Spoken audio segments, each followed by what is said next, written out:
Y'all, I'm in so deep with Google, like it ain't even, I'm in so deep.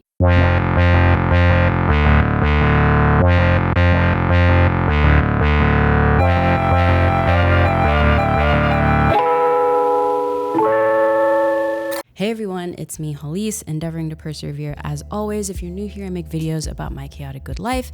Subscribe, follow social media, all of the things. So every year I do some variation of this video where I essentially talk about how I was able to make a living the year before, and I usually do it at the top of the year, so January, talking about how I made a living the prior year. But for some reason, this year I just didn't do it, and I think it's because I was so focused on the 100K giveaway that I did earlier this year at the top of the year, and then also moving across country and just focusing on all of that. But it was really interesting because as this year has progressed on, and I've been just in a lot of reflection on last year, that coupled with the writers and actors strike that's going on, it just really came back into my mind that, ooh, I should really put out this video talking about how much I make, because the writers have been on strike since May, I want to say, and the actors have joined in, SAG-AFTRA. You know, I've seen a lot of people talk about, you know, I can't believe these actors are striking, they have it so good, blah, blah, blah. And then, you know, actors who were in iconic shows, okay, talking about the residual checks that they got a month, and it being $20 for being in like 30 episodes of a 90 episode show. You know, you're the top billing actor. You're not the actor that was like the ancillary character that was maybe you played a restaurant worker or something and you got your one line and it was like, here's your coffee, ma'am, and that's what got you into SAG. You know what I mean? Like it's not that actor, which that actor is also in SAG and is also struggling right now. But it was like the main billing actor being like, here's my residual check, $20. So all that to say, you know, fame does not always necessarily equal fortune. I think a lot of times people in this day and age think that, oh, well, you have millions of subscribers or you're on a hit TV show, you must be rolling in the dough. And you'd be surprised how a lot of times that's not the case. And on the flip side of that, there are content creators who have nowhere near the size following that I have, but make significantly more money than me. It's been really interesting to watch all of this play out because, one, I am adjacent to the industry as a content creator. A lot of times if you see content creators talking about a new movie that came out and things like that, that's technically working for the studio on the marketing side. Or maybe you get hired by the agency who's handling the marketing and PR for the film, who was hired by the studio. So, you know, a lot of content creators right now are kind of trying to figure out, okay, how am I not crossing the picket line? How do I make sure that I am in solidarity? Because when unions are able to negotiate better deals, that does trickle into the non-union space as well. And so I'm all in solidarity with the WGA, East West, and SAG-AFTRA trying to negotiate better deals for their actors, performers, voiceover artists, and writers. And eventually, I also want to be a member of one of these unions. I'm not going to say I don't. Y'all know that last year I produced a comedy web series on this channel to show what I felt like I was capable of from a writing perspective, from a showrunner perspective as well. All that to say, I'm making this video to let y'all know about how I made a living in 2022, because I promise you it's probably not how you think I did, especially last year. Last year, you're gonna see these numbers and you're gonna be like, what? And I'm gonna be like, yeah, I know, it was insane. I would definitely say that last year was an outlier year for me. It was not, that is not how this usually goes. It was a really big deal and it was a lot to take in, but I would definitely say 2022 was the exception and not the rule to how my creative career goes. So a quick disclaimer before we get into the numbers hardcore. As I continue to grow and as the contracts begin to become just more intense, there's usually some sort of clause in there where I can't actually tell you exactly how much the institution, the brand, whatever paid me. And so there will come a point in this video where I'll just speak very vague with the numbers. That being said, for reference, if you're new to my channel, I've been on the internet in some form or fashion since 2009. I didn't start posting with the intention to grow on this channel until about 2014. And that was also the first year I broke the $100 threshold with Google AdSense to get a check from Google AdSense. And then I didn't make another $100 in AdSense until literally a year later in 2015. So just to give you an idea how long I've just been at this, so that way when you're hearing these numbers, like remember I'm 4 or 5 years in. You know, I started Stumblewell, my production company, in 2018. That was when I quit my full-time job. Let's get into my passive income revenue streams first, because those, I can totally tell you everything about them and I don't have to worry about legal action. So the first one is Patreon. I made roughly $14,778 last year via Patreon. With my Patreon, it's patreon.com/Hallease. Over there, I try to do exclusive content at least 2 times a month, usually through my Monday motivations, where I'll just talk about different aspects of behind the scenes, what I'm doing as a creative, as an artist, as a production company runner. And then I also do merch through there and early access to a lot of the longer form videos. So like this video, the patrons will have seen it anywhere from 48 to 72 hours in advance before it actually goes live to all of you. Another thing I do there is consulting. So depending on which tier you pick, you can actually get one-on-one consulting time with me. And so patrons have used it to say they bought a new camera and they wanted help on how to use that camera, or they're thinking about starting a channel and they just want some consulting on strategy and things like that. I do that. Everyone's been really cool about like not abusing the one-on-ones, because I don't really put like a limit, you know. I set a time for like 30 minutes for us. I really enjoy the community and like getting to know y'all and talking to y'all. So a lot of times we go way over the 30 minutes and I'm just excited to, you know, connect. So my next passive income stream is Skillshare. I teach classes on Skillshare, and that was actually my 2020 pivot. So for Skillshare, last year I made $22,709 from Skillshare. That being said, if you go to my Skillshare, you'll see I have 4, 5, 6 classes on there, 5 classes on there. Got a couple classes on there. That's factoring into how I'm able to maintain roughly $1,800 a month. You know, that breaks down to roughly $1,800 a month that I get from Skillshare. And then also I try to be consistent on Skillshare to maintain my top teacher status on that platform. So to do that, I have to put out at least 2 classes a year. So I've been maintaining that as well. So it's passive, but you know, from the time I ideate for a class, write a class, produce said class, edit the class, or work with my editor to edit the class, it takes about a month and a half of work. I just did a Skillshare course that was actually produced by Patreon itself. In that class specifically, I actually teach you how to start your Patreon, maintain your Patreon, grow your Patreon. If you're interested in checking out that class, I'll link to it in the description box. It's not an affiliate link. I won't get anything if you use it, but it's 2 months free of Skillshare, so get your life, okay? Don't say I never did none for you. So yeah, check that class out if you want to. Next one, and this one's kind of like LOL, but affiliate links, you know, those link in bio, all that kind of stuff. And to be fair, I'm terrible about affiliate links, and that's because I'm a very frugal person. You know, the most expensive things I buy from the internet are cameras and gear and things like that. Things that frankly just y'all, my general audience, don't really care to buy and don't really need. Like other filmmakers don't follow me, you know?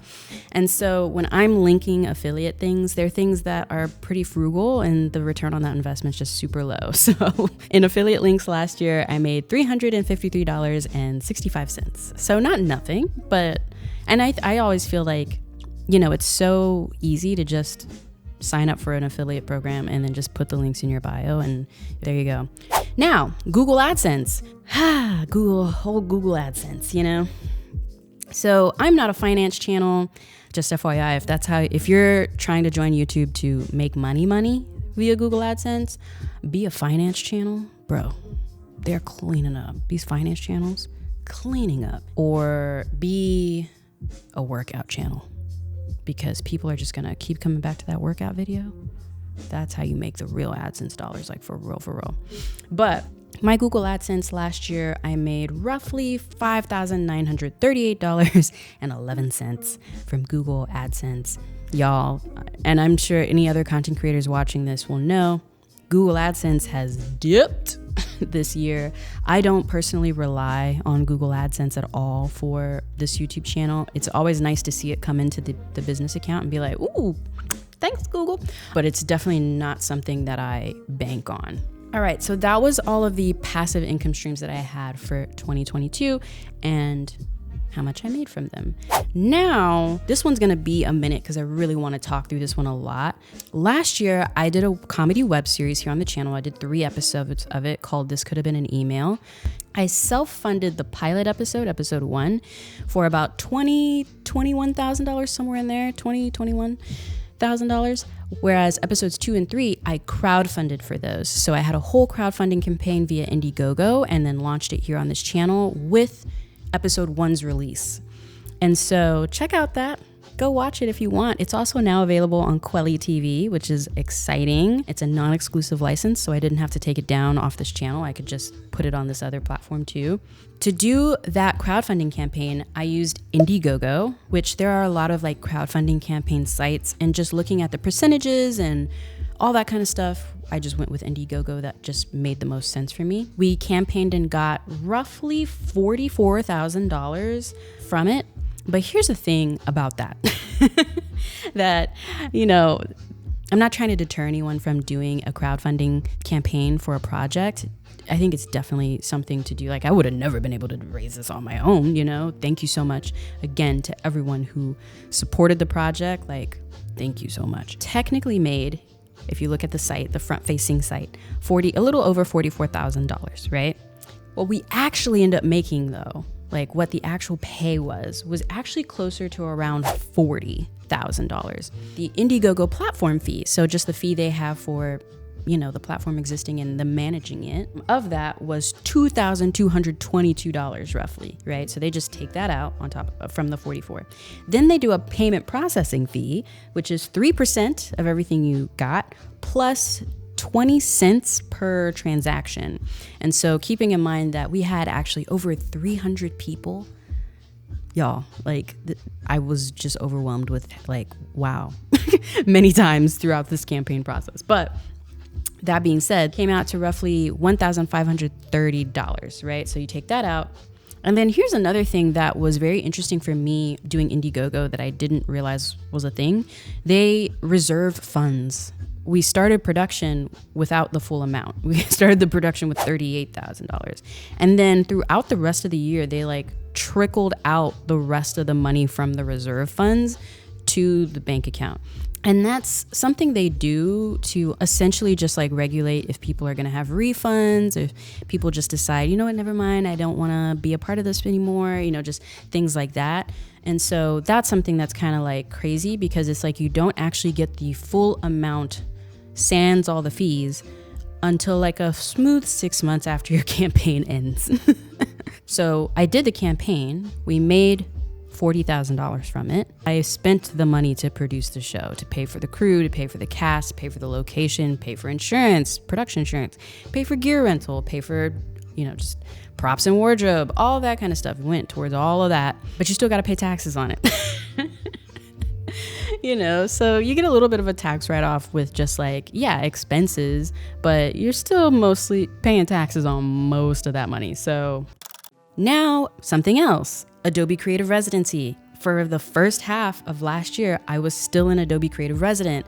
For those of y'all who don't know, the Adobe Creative Residency was a year-long program where artists submit an original idea that they want to pursue to get their creative career to the next level. And so I started my residency in June of 2021. It didn't wrap until June of 2022. And it's a really cool program because they give you a salary with benefits and like the whole 9 yards. So I can't tell you specifically how much they paid me, obviously, but just know that my Adobe Creative Residency salary easily covered our rent and utilities for the first half of the year. So that was really cool. I did a video actually about this. Like when I was at the Adobe office in San Francisco, as the residency was beginning to conclude, I was like, hey guys, getting nervous about this salary going away. Because it was, oh y'all, it was such a breath of fresh air when it came to just like financial security as an artist, to like literally have a salary, just confirmed money, just confirmed. I missed it. Come June, I was like, but you'll see as we keep going, the year ended up being great. Okay, the next thing is traditional production work. Y'all see me here on this channel doing things, telling stories, being out here, all that kind of fun stuff. But when I'm not in front of the camera, I'm doing things behind the camera too, through my production company, Stumblewell, as well. A lot of times I do corporate documentaries for mostly nonprofits, but also some for-profits too. Just the how our company got started video, or we're launching a new initiative and we need a video to explain that initiative, or just that's something I do in the background as well to supplement my income. And just honestly, I like doing it to keep my skills sharp. But last year, from that traditional production work that I did, I made roughly $53,675. That also included things like Belief in Fatherhood, the Belief in Fatherhood channel. They have a separate channel called How Married Are You? It's a marriage podcast. And so they commissioned us to redo their entire branding based on their new brand guidelines that they had. And so we did a new opening animation for them, did different lower thirds and things like that, all that stuff. I get paid to do things like that as well. So yeah, that's all these sort of like traditional corporate or just like work for hire, if you will, for others. Again, though, that's what I grossed, but that's not what I netted from doing that stuff. So, it's a traditional production. So maybe I'm hiring a second DP to help me with filming it, or maybe I'm contracting out my editing for it, or having an editor supplement the work with me while I do most of the editing. And then this next one, this is the one that's just like, you're just happy it came. Like you're just happy you got this opportunity, because the chances of this kind of stuff coming again is just like, it's few and far in between. And this is the stuff that made 2022 even more just like, I'm sorry, what? This is another section that I have to lump all of it together, so that way you essentially don't know what each of these institutions paid, but you just know the total. Brand deals, grants, sponsorships, consulting, teaching in person, or just like being commissioned to teach, and so much more. All of that combined, I made $70,000 last year doing that. And, that includes things like learning about post-production and editing, and you're an Adobe user, then, you probably saw me on Adobe Live a couple times last year, teaching different aspects of Premiere Pro over there. You get paid to do that. Creator Camp, Adobe had Creator Camp all of last year as well, and I would teach on there as well. I did a whole course over there when I was a resident, so they didn't pay me extra for that. That was just part of me being a W-2 employee. But after I was done with my residency, then they just hired me as a contractor to keep doing some of that stuff, which was really nice. Thank you, Adobe. Thank you very much. And then also Adobe Max. I went to Adobe Max last year and taught a couple different sessions. I also did Adobe Max online and taught one session online that I think they aired, a couple times for the people around the world in different time zones. I think you can still see it until this year's Adobe Max, which I will be at again. If you want to come to Max, check it out. YouTube has a creator residency where you consult with their research teams and whatnot.